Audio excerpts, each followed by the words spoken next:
Hey guys, happy Valentine's Day. There's snow and ice everywhere. Making this video because a young man whose name starts with a Z reached out to me. He's a teenager and he wanted to know how to get into the lawn care game. So this video is for him and anyone else out there who's a teenager and wants to get into the lawn care game. Stay tuned.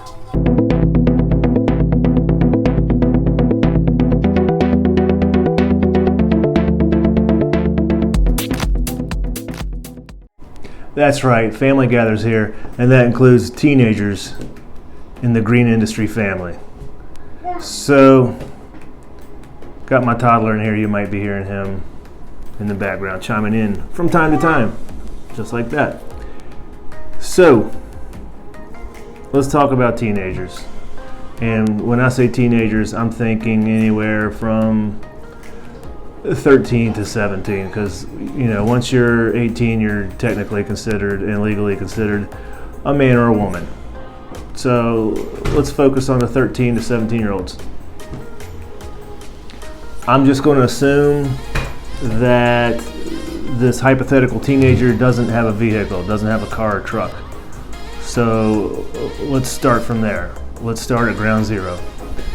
What you're going to need: obviously a mower, so a push mower.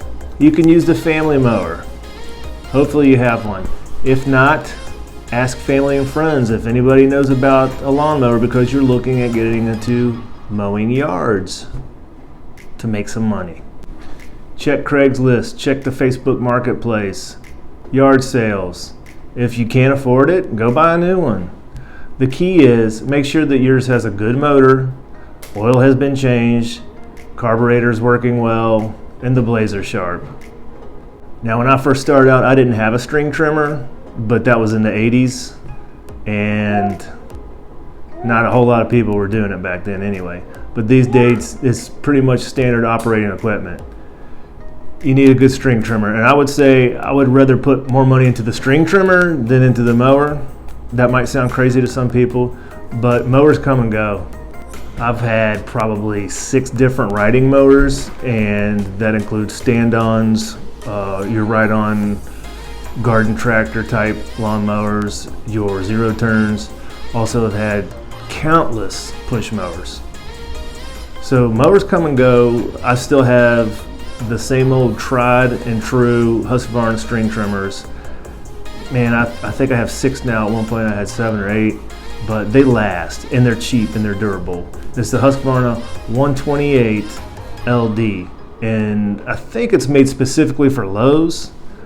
But man, people buy these things, and they'll turn around and sell them real cheap just because they can't get them started once or twice. And I'm there to snatch them up. The things you can do with string trimmers, especially the unit that I'm talking about, it has a shaft that comes out. You can switch it out with hedge trimmers, which is your main money maker. Depending on how technical you're going to get, you can use an edger, which gives you a nice finished look on the curbside and the driveways. But when you're first starting out, just getting the weed whacking done is a huge accomplishment for most of your clients. Now, you can get those things at Lowe's. Typically they're $220 these days. They used to always be $200. And if you go online to lowesdeals.com, get you a coupon for $20 off of any purchase 100 and over. Wait till that bad boy goes on sale for $200, get one for $180. I've seen them on Craigslist for as cheap as $40. Typically they're about $100 or $90 used, and 9 times out of 10 all you need is a $5 carburetor wrench from Amazon to fix any problem that they will ever have. You take that little wrench and you can tune that thing perfectly to whatever attachment you have, or whatever situation you have, or fuel mixture you have, and it'll be running better than new. Next up, just about everybody uses blowers. When you're first starting out, you can get by with a broom. There's no shame in that. The main thing is get the grass off of the hard surfaces of their property. So you mow the grass, or you trim the weeds, and you get a little grass on their sidewalk or the driveway. Sometimes you can get it off with a mower. I've seen people even use a string trimmer. I've tried it myself. It doesn't work that great, but you can do it. But to get that nice, neat appearance, you either need a blower or a broom. and chances are you have an old broom laying around somewhere. If not, go buy one at Home Depot for 10 bucks. So now you have your mower, you have your trimmer, you have your broom. Now how are you going to get around from point A to point B? Here's what you do. You get you a bungee cord, you put your trimmer motor down up against the motor of that mower, and you put your broom with the bristles down towards the motor as well, side by side. You take your bungee cord and you wrap it around the bars of the mower. That's one way to do it. And you push your mower and your equipment around from house to house. This is humble beginnings. And later on in life, you're going to consider this paying your dues, and it builds your character, and you're going to appreciate everything you have from this point on even more. We've all done it. Unless we started this and our dads were lawn care landscaping guys and gave us their equipment, trucks and trailers, which didn't happen to a lot of people, but some people it does. We all started this way. The great ones that you see on YouTube with all the fancy machinery and tools and trucks, they started this way. Push brooms, mowers, trimmers, pushing them around from neighbor to neighbor. Humble beginnings. Now, some advantages that you're going to have being that guy in the neighborhood is your reputation amongst your neighbors. Hopefully it's a good one. Hopefully you weren't one of those kids that were throwing rocks at windows or cars as they drove by as a kid. I guarantee you that your neighbors would rather hire you, the neighborhood kid, not that I'm calling you a kid, but they'd rather hire you over Joe Blow with a big old pickup truck, big old trailer, big old mowers, and a big old attitude to go along with it. They will appreciate you as a member of their community over an outsider any day of the week. And when you give back to your community by serving them, your neighborhood, it's a very noble cause. You're not only helping your neighbors out, you're making your neighborhood look the best that it can be. And you might start with 1, 2, 3 yards. Before you know it, you're going to have 10. And you're going to want to do them on a weekly basis, because given the equipment that you have, if you try to do it on a bi-weekly basis, it's going to kick your butt and it's going to take forever. So try to talk them into doing it weekly.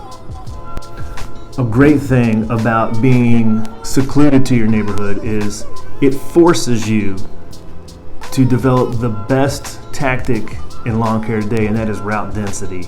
It is all about route density. And if you start off on day one with route density, meaning a lot of houses as close together as you can get them, that's what's profitable. And since you're in that situation where you're forced to do that, you've already got a leg up on all the competition, because you're highly profitable and you're the guy that actually lives in the neighborhood.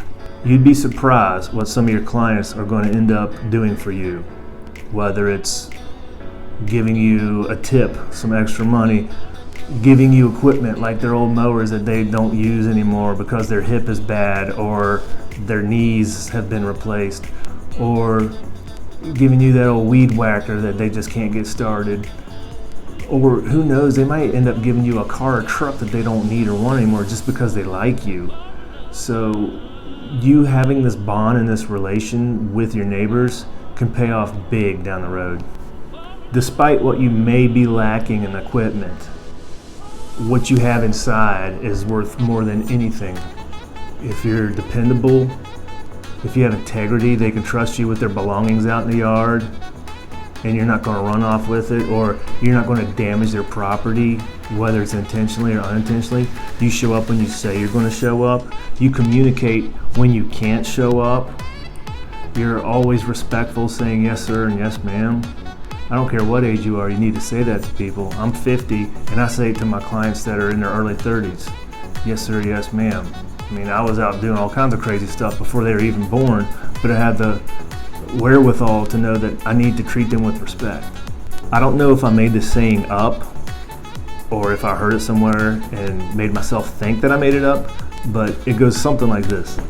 A man is only as good as his work or his word. And that's all about integrity and work ethic. It wraps it all up right there. You show me somebody that's a hard worker and that is honest, and they're gold in my book. Now, when I was a teenager, I wasn't exactly a pillar in the community. I did some bonehead things. I made some mistakes. I wasn't always upright in character, but if you can be from the get-go, and keep in mind that reputation is everything, you're going to go a long way. Just always take the high road in every situation. You're always going to have the choice to be a stand-up guy or that guy, and don't take the low road. It never pays off in the end. Now, how are you going to market? That means, how are you going to find clients? I'm usually against door-to-door sales or door hangers, but you being the neighborhood guy, that's an in that you have. That's an advantage that you have over Joe Blow with a mower. You being a neighbor gives you an automatic in. Now, if you're uncomfortable with going up to the door and knocking, talk to your friends. Ask them if their parents need somebody to mow the grass, because chances are they want to play video games and they don't want to do it. Word of mouth. Once you get a client or two, then you do an excellent job. They talk to people in the neighborhood. They've known those people for years, and they will put in a good word for you and let them know, hey, if you ever need somebody to mow your grass, it's getting really hot, you don't want to do it, why don't you use the guy that I have? He's great. If you're in a neighborhood that has a Facebook group, this would be awesome. Get somebody to help you if you don't have the technical skills to come up with a good ad and put that out there. Chances are you have great technical skills, because they teach you that in school these days. But anyway, advertise on your community Facebook page and see if you can get some work that way. Flyers, you can make these on the cheap. You take a sheet of paper and you duplicate the message on the top and the bottom, and then you end up cutting it with scissors. You can either print it at home, but if you don't have that, you can go to Staples and they will print it and cut it for you for pretty darn cheap. But however you market, make sure that you stay out of those mailboxes. Don't open up the door to the mailbox. Don't stick anything in the mailbox. That's a huge no-no. That's a federal offense. You can use the paper boxes underneath all day long. I've seen some people use the gray area, which is the spot between the flag and the mailbox, sticking things in there. But, if you want to do door hangers, they're not exactly cheap, but I wouldn't tape any flyers or anything to any windows or anything. You never know, it's going to make somebody mad. But honestly, in your position, the best thing to do is just talk person to person to them. Have confidence. Let them know that you're mature mentally and that you mean business and that they can count on you. And if you ever have any questions about how to repair equipment, how to start a successful marketing plan, how to sell things, you can always find that information on YouTube and try it out. You never know. The world is your oyster. That's the good thing about this. You're starting out in the basement, but you can end up in the penthouse. There's companies that make $100,000 a year. There's companies that make $500,000 a year. There's companies that make $1 million a year. There's companies that make $10 million a year. The sky's the limit. There's always room at the top. The competition is not as fierce as everybody claims that it is. There's way more yards that need cut than there are people to cut them. And that's about all I've got, guys. As you can see, we're not doing any mowing of the lawns anytime soon. But anyway, here is the Husqvarna 128 LD that I was telling you all about. It's a solid trimmer. And one good thing about it, especially for teenagers, is it's a little shorter. Not much, but maybe like, 3 inches shorter than a lot of the string trimmers here, which might actually fit you better. It's a little heavier, but it's very heavy duty. It's got one of the most powerful motors that you can get, and it is at a price that you can eventually afford, if not right away. And like I was mentioning, you just take that apart there and you can put on any kind of attachment that you want. Hey, thanks for watching, guys, and stay tuned all the way to the end for the outtakes and blooper reels, so you get yourself a good laugh. And as always, like, share, and subscribe.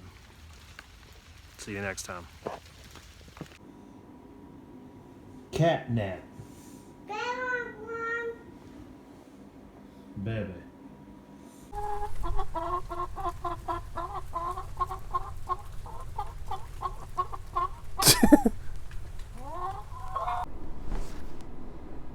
Hey guys, thanks for tuning in.